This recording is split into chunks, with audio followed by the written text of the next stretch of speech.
මම මියුසික් වල දුර ගමනක් ආවේ අම්මා නිසා. තාත්තා නැති වුණ දා ඉඳන් හැමදේම බැලුවේ එයා. දැන්වත් තමන් ගැන හිතන්නේ නැති එකයි මට තියෙන ප්‍රශ්නේ.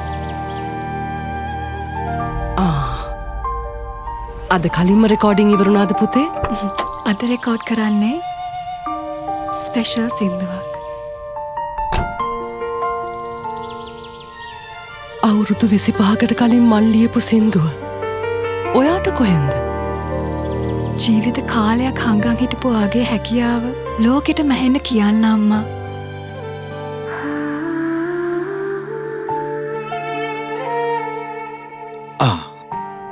ආන්ටික ලස්සන මෙලඩික සිං කරන්න මම ආවේ හරිම කැමැත්තෙන්.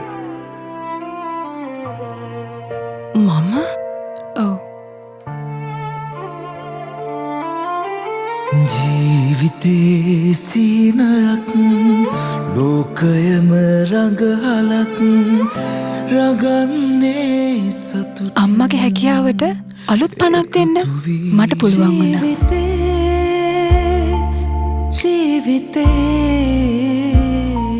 දෙමව්පියෝ වයසට යනක නවත්තන්න අපිට බැරි වුණත් ක්‍රියාශීලීත්වයෙන් ප්‍රතිශක්තියෙන් සහ මතක ශක්තියෙන් ඔවුන් වයසට යන විදිය වෙනස් කරන්න අපිට පුළුවන්.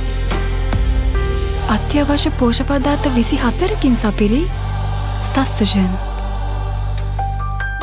මග හරින්න බැරි ගුණයක් සුවපත් මව්පිය පරපුරක්.